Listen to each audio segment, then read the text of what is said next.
नमस्कार दोस्तों, आज हम बात करेंगे पंजाब नेशनल बैंक के स्टॉक की। तो चलिए बिना किसी वक्त गवाए बढ़ते हैं इसके लेटेस्ट न्यूज़ की तरफ। PSU bank Kotak equities raises SBI share price target downgrades Canara bank and PNB.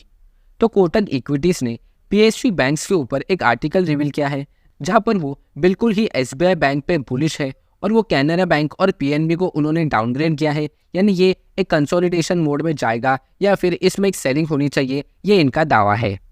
साथ ही में उन्होंने ये भी स्टेटमेंट दिया है कि एसबीआई ने बाकी के पीएसयू बैंक्स हैं उनसे काफ़ी बेहतर परफॉर्म किया है, इससे ये स्टॉक में एक बहुत ही अच्छा मोमेंटम आ सकता है और उन्होंने बैंक ऑफ बड़ौदा में भी एक अच्छी खासी बाइंग हो सकती है, ये भी स्टेटमेंट दिया है।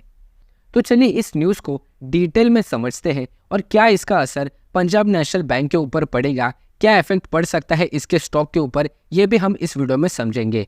तो ये वीडियो बहुत ही इंपॉर्टेंट होने वाली है, इसलिए इस वीडियो को ज़रा भी स्किप करके ना देखें और चैनल पर नए हो तो ज़रूर चैनल को सब्सक्राइब कीजिए। ये आपके लिए तो फ्री है लेकिन हमें इससे बहुत फ़र्क पड़ता है। कोटक इक्विटीज़ ने डायरेक्टली ये स्टेटमेंट दिया है कि अगर आपके पास कैनरा बैंक के कुछ स्टॉक है तो उसकी क्वांटिटी आपको कम कर देनी चाहिए, और अगर आपके पास पंजाब नेशनल बैंक के कुछ स्टॉक है तो आपको उसे सीधा सेल कर देना चाहिए। इसका मतलब ये है कि वो पंजाब नेशनल बैंक के ऊपर बहुत ही ज़्यादा बेयरिश है। अगर बाकी के पीएसयू बैंक से एसबीआई को कंपेयर करें तो एसबीआई का मार्केट शेयर काफ़ी बढ़िया है। उन्होंने अपनी लायबिलिटीज़ और एसेट्स को अच्छे से मैनेज किया है और आने वाले समय में एसबीआई बैंक और भी ज़्यादा बेहतर परफॉर्म कर सकती है। अभी के लिए SBI bank state bank of India बहुत ही ज़्यादा वेल पोजिशन्ड है कि उसमें एक अच्छी खासी बाइंग कर दी जाए, और अभी इसके जो अर्निंग्स है वो भी हमें बढ़ते हुए देखने मिल रहे हैं। इसका इनडायरेक्टली इफेक्ट इसके स्टॉक प्राइस पर बढ़ेगा और इसके स्टॉक प्राइस में हमें पॉजिटिव मोमेंटम जरूर देखने मिल सकता है, ऐसा कोटक इक्विटीज़ का मानना है। कोटक इक्विटीज़ ने यह भी स्टेट किया है कि बाकी के जो पीएसयू बैंक्स हैं उसमें अभी इन्वेस्टर्स का इंटरेस्ट कम हो रहा है। हालांकि फरवरी में बजट के बाद पीएसयू बैंक्स में एक बहुत बड़ी रैली आई थी, पीएसयू बैंक्स बहुत ही अच्छा परफॉर्म कर रहे थे, लेकिन मार्च के महीने में पीएसयू बैंक्स में इन्वेस्टर्स का इंटरेस्ट बहुत ही कम हो चुका है। इस वजह से हमें कैनरा बैंक और पंजाब नेशनल बैंक में एक कंसोलिडेशन मोड देखने मिल रहा है, लेकिन फिर भी कोटक इक्विटीज़ एसबीआई बैंक के ऊपर बहुत ज़्यादा बुलिश है। तो इस लेटेस्ट न्यूज़ से हमें यही पता चलता है कि पीएसयू बैंक्स में अभी इन्वेस्टर्स का इंटरेस्ट कम होते जा रहा है। अभी इस बैंक्स में हमें कम वॉल्यूम जनरेट होते हुए देखने मिलेगा और इस वजह से अभी इस सेक्टर में बाइंग का मौका बहुत ही कम है इन्वेस्टर्स के लिए।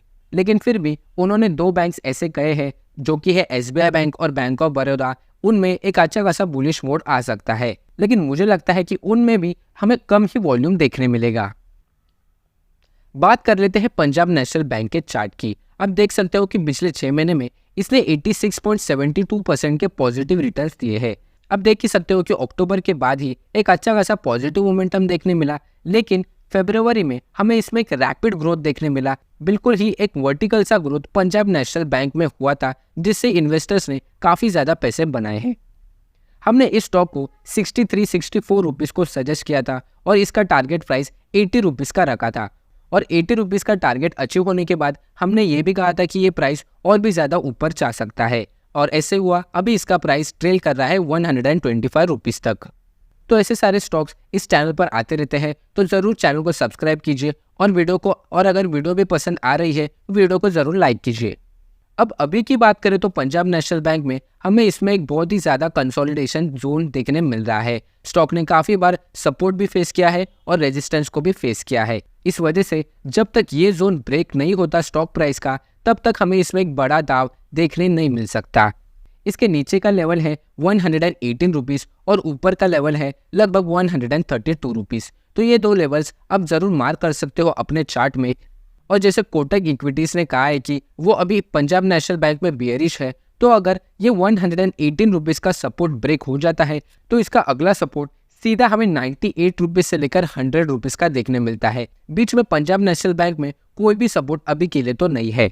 तो अगर इसका प्राइस नीचे की तरफ ब्रेकडाउन देता है तो हमें इसमें एक बहुत बड़ी प्रॉफिट बुकिंग ज़रूर देखने मिल सकती है और प्राइस 100 रुपीज़ के लेवल्स को भी टच कर सकता है।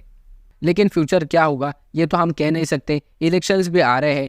इलेक्शंस के टाइम पीएसयू बैंक्स में न्यूज़ तो ज़रूर आएगी, उस न्यूज़ पर भी पीएसयू बैंक्स और पंजाब नेशनल बैंक का मोमेंटम बहुत ही ज़्यादा डिपेंड करेगा।